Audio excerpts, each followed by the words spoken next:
Well, we're still here in Guadalajara, Mexico, in the Congress, International Congress of Identity. And for me, it's a pleasure to share these views and words with Michael Jones. Michael Jones is a doctor in literature, and he has been introducing some ideas and some words related to the doctrine of the Holy Church. And in this matter, I would like you to respond if there is Judaism, that theology in what way is against Christianism, or it cannot live together. Well, theologically, the antagonism between Jews and Christians goes all the way back to the time of the crucifixion.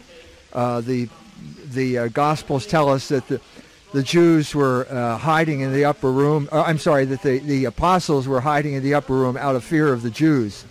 So the fear, the antagonism has gone from the beginning all the way up to the present day, because the Jews, in rejecting Christ, rejected Logos, and in rejecting Logos, they became a permanent revolutionary group that is spreading a revolutionary ferment throughout the world to this day. So it was Bolshevism at one point, it's Zionism at another point, it's neoconservatism at another point, and now in the state of Indiana, we have just witnessed an attack in the name of homosexual marriage. This is the latest Jewish front in the culture wars. And I say this not because I'm anyone to listen to, but the Vice President of the United States said this in a speech he gave in May of 2013, praising the Jews for their role as cultural revolutionaries, and especially praising them for their role in promoting gay marriage. This is the state-of-the-art revolutionary movement to overturn the social order in the United States. What do you mean that do they promote low values, no values, or something that might overthrow the Christianism all over the world, or there is like a plan or something like that?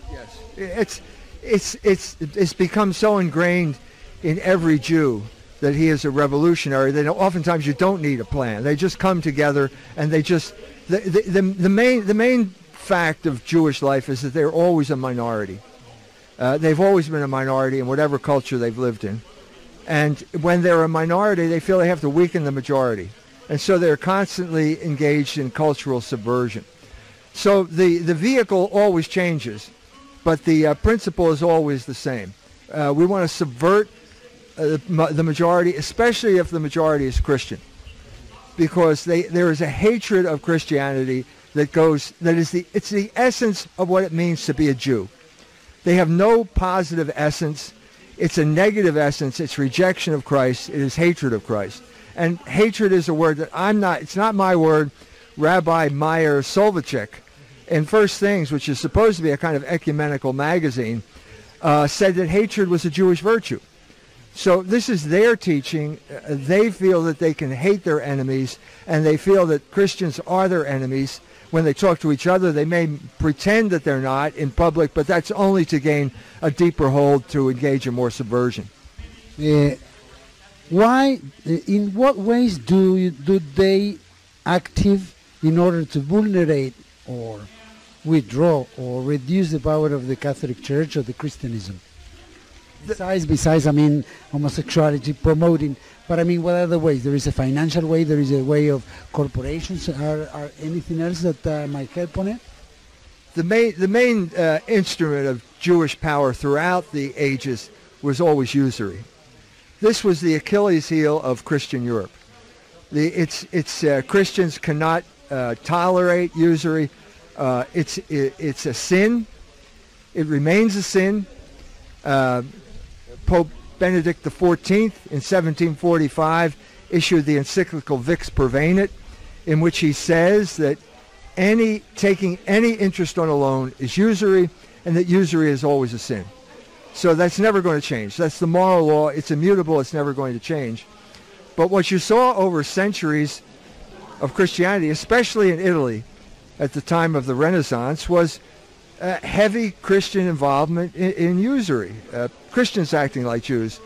But how did that start? Well, they allowed the Jews in early on. As soon as there was a need for a money economy, there were Jews lending people money, Christians money at 44.33% was the standard annual rate.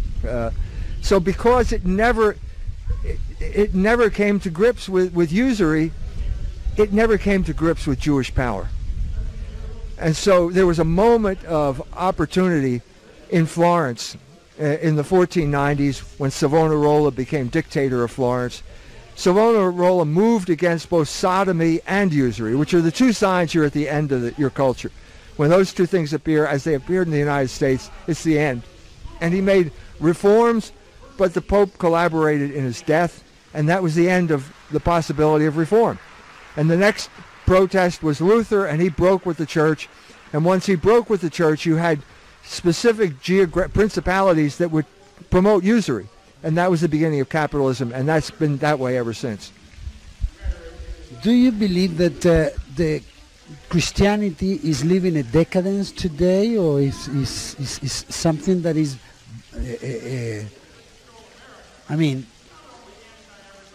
broke, interfere to the essence of growing? Are we living a decadence in the Christian world today? I think the word decadence was more appropriate for the period beginning in 1965. Right, after the council. The second council ended 50 years ago. We're now going through the 50th anniversary. The way to decadence was paid by confusion. In 65, no one knew what the church taught anymore. And there were interpretations, deliberately false interpretations, spread by CIA operations like Time magazine, for example. Time magazine was heavily involved with the CIA and heavily involved in trying to cripple the church by imposing an interpretation on the documents that was not warranted. So with this confusion, and then with the Jews at this point breaking the production code in Hollywood, the culture was sexualized. There was a flood of pornographic movies, pornography. It was the sexual revolution. It had a tremendously disorienting effect on the Catholic population. Many priests succumbed to the sexual temptation at this point. And I guess you could call that a period of decadence. We're now 50 years away from that. And so what we're having now is people staggering around as if a bomb had gone off in total disorientation, still not knowing what happened. And part of our job at Culture Wars is to explain what happened. We're going to bring a book out on the role that John Courtney Murray played in working with the CIA to co-opt or derail or deliberately misinterpret the Second Vatican Council. We're bringing a book out. We show the details there. And what we're hoping for is a re-examination of the relationship between church and state. Because the de facto interpretation of the Vatican Council was the separation of church and state was a good thing. That's not what the council document said, but that's the interpretation that's been imposed on the document, and it has had disastrous effects for the church and for the world for the past 50 years. We have seen that, like you mentioned before, there was a twist on the teachings of the church, and lately we see more movements of ecumenism, no? And I was wondering if the ecumenism, like is going on, praying between all churches together, is a harass to the Catholic faith. I think the days of ecumenism are over. I was in Rome speaking to officials in the Vatican, and I was proposing a discussion between Shias and Catholics about the events of 1979. And as soon as I said this, they say, well, we're not interested in interreligious dialogue anymore. And I said, no, it's not interreligious dialogue. I just want to talk with some Muslims about 1979. It's not interreligious dialogue. I don't want to talk about Islam. They don't want to talk about Catholicism. We just want to talk about 1979. So I think this gives you some indication that people have they've had enough because it went nowhere. The biggest amount of interreligious dialogue ended up being devoted to the Jews And the Jews exploited it for their own benefit, and they used it to basically get the church to abandon its principles. There are naive churchmen out there who are now willing to say that the Jews just had to follow their covenant. Well, that's ridiculous. That contradicts Catholic theology. But that was the purpose of Jewish dialogue. The Jews wanted the Catholics to deny their own faith. There were Catholics who were stupid enough to fall into that trap. And I think the people I was talking to know that, and they don't want it to happen again. And so there's no dialogue going on. None. It's over.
Your trip to Vatican, you spoke with different authorities there, and you told me behind camera there were three things they are not talking about. Yeah.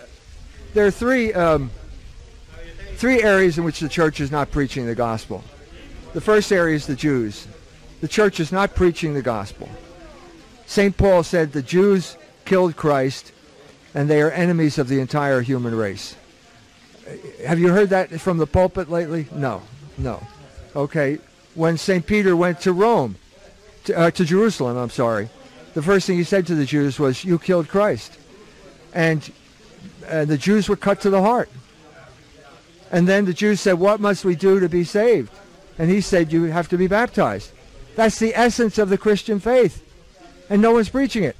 Certainly not to the Jews. They're bragging that they don't have an apostolate to the Jews anymore. So that's a disaster. The second one is the relationship between church and state, which I've already talked to you about. No one knows the real story of John Courtney Murray's collaboration with Time Life and the CIA, okay? And the third area is usury. But there is movement there because Pope Francis comes from South America, an area that has been exploited by American economic imperialism. They know these problems firsthand. His father used to have seminars on Quadragesimo Anno, the encyclical of the 1930s on Catholic social teaching. So he's aware of that, and I expect there will be more statements attacking this unjust capitalist economic system from the Pope. However, the Pope has a very good relationship with the Jews. Absolutely. 2 or 3 years ago. That's why they told me. That's why the guy told me, forget about it. Forget about talking about the Jews. He said, forget it. It isn't a strategy, or is something like that? I think it's just a naive misunderstanding of the meaning of Nostra Aetate. I mean, we're talking about a Jesuit, okay? I was taught by the Jesuits. They were swept away, okay? The CIA, and ended up collaborating with the CIA on the anti-communist crusade, and then another bunch of Jesuits got swept away by Marxism. The Jesuits are in a state of crisis, and they're symbolic of the church, which doesn't know what it believes anymore, and because it doesn't know what it believes, it gets swept away by ideologies, ideological fads. So I think the whole experiment, okay, Nostra Aetate is the teaching of the Catholic Church.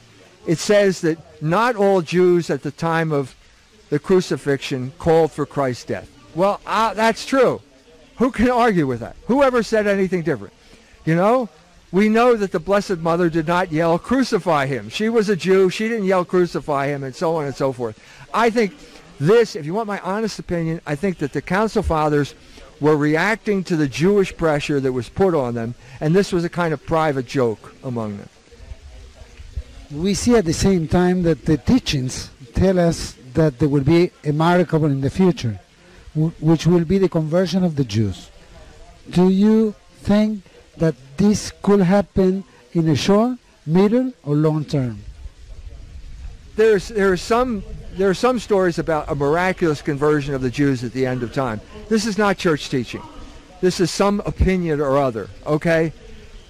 My point, and we may not be in the end times. We may be in the end times, we may not be in the end times. But I am determined, my goal in life is the conversion of the Jews. I wrote my book, The Jewish Revolutionary Spirit, to bring about the conversion of the Jews, because I think this is the only way we can solve the problems in the world today. We've got the Jews at the source of so many problems. Why? Because no one is holding them accountable for what they're doing. Everyone thinks of them as a victim that can never do anything wrong, and no one is offering them a better alternative, namely Christianity. It's better than Judaism. Judaism is an obsolete religion of hatred. The Jews hate it. Go, if you take look at the Coen brothers, one of the top directors in Hollywood at this time, did a movie called A Simple Man. This shows you this loathing that Jews have toward this religion, how corrupt this religion is. You know, an honest movie by Jews about that religion. So there are Jews who have converted because of reading my book, and they tell me how thankful they are to be freed from this bondage. So why is the church not offering these people this gift? This, it seems to me, is the real anti-Semitism. When you are not willing to offer the Jew the gift of salvation. That's the real... What could be worse than condemning someone to hell for all eternity? And if you die without baptism, in rejection of Jesus Christ, where else are you going to go? You can't be saved under those conditions. So I think this is a terrible situation for the Jews. It's a terrible situation for the Catholic Church, and it's got to change. The church cannot perdure in error. If it could, she wouldn't be the church. So the change is going to have to take place. If I can bring it about, that would be great. The usings of promoting all these breaking values and everything that hurts the Christianity and Catholics in particular, are they TV or mass media networks and the Hollywood? I guess they are like the industry to break down all related to values, family, etc. Yes, in Iran, the lectures I gave in Iran were about Hollywood and in the 1930s and the battle between Catholics and Jews over the content of Hollywood films. And that's what happened in the 30s was basically imposed. The Catholics beat the Jews in cultural battle, and they imposed their a code that prohibited nudity in films, ridiculing religion, and promotion of homosexuality. When the Jews broke that code, there was no one to stop them. And so not only has that spread throughout the United States, it's spread throughout the world. And now Hollywood is the main vehicle for cultural subversion throughout the world. It is, in effect, the propaganda ministry of the United States, except oftentimes it acts against the interest. It acts against the interest not only of the United States, but even of the sitting government. If, for example, the Obama administration is trying to conduct a deal with Iran, and Hollywood is determined, like the other Jews, to make sure that doesn't happen. When you were a teacher at the university, you've been teaching at different Catholic schools or universities, that's right? I got a job at St. Mary's College in 1979. I was fired 1 year later for my stand against abortion. This was a classic example of cultural subversion. This was called itself a Catholic institution, but it had been taken over by the feminists, and it was used now to promote feminist values, not Catholic values. And obviously, the feminist value number one at that time was abortion, and so it was like I had committed the unpardonable sin, and so I was fired. Do you believe is a political movement, or is a beliefs movement of independence of their own? Like the woman claims that she had the decision of use their own bodies and etc. Is that a political movement? Had to do with the religion, or involves both? No, it was a political movement led by Jews. The Rockefellers were involved too. The purpose of it was to drive down wages by doubling the workforce. This cause was supported by the most powerful people in the United States. The government supported it, and these Catholic schools just decided, well, if we want money, if we want to be taken seriously, we have to go along with this agenda. So they capitulated completely. To move forward and overwhelm all this, what do you think we should do as Catholics and Christians? The Catholic Church has to regain its connection with traditional teaching on the three areas that I mentioned: the Jews, church and state, and usury. It has to abandon the failed experiments of Vatican II. We can either have unity in the church, or we can have dialogue with the Jews, but we can't have both. As soon as you have dialogue with the Jews, there's no unity in the church. Dialogue with the Jews is a failed experiment. We have to use the 50th anniversary of the conclusion of the Second Vatican Council to take stock and say, okay, we're not challenging the documents of Vatican II. They are an expression of the magisterium of the Catholic Church. You can't bring 2,000 bishops and the Holy Spirit together and get error. We're not talking about errors here, but we're talking about the interpretation, and we're talking about failed experiments like Catholic-Jewish dialogue based on a faulty interpretation. We have to take stock and say, this has failed. This is a mistake. This is hurting the Catholic Church. We need to stop this. We need to get back to the roots, and we need to start supporting the Catholic people. Someone mentioned that Pope Francis gave 100,000 euros to Auschwitz, and mentioned that there are Catholic martyrs who have organizations. Why don't you give it to the Catholic martyrs? This is obviously in the direction of supporting Catholic ethnic solidarity throughout the world. That would be a big step in the right direction. Mr. Michael Jones, thank you very much for sharing this interview with the TLV11 in Buenos Aires, Argentina. Thank you. Thank you. De nada. Gracias. Y ahora volvemos a los estudios.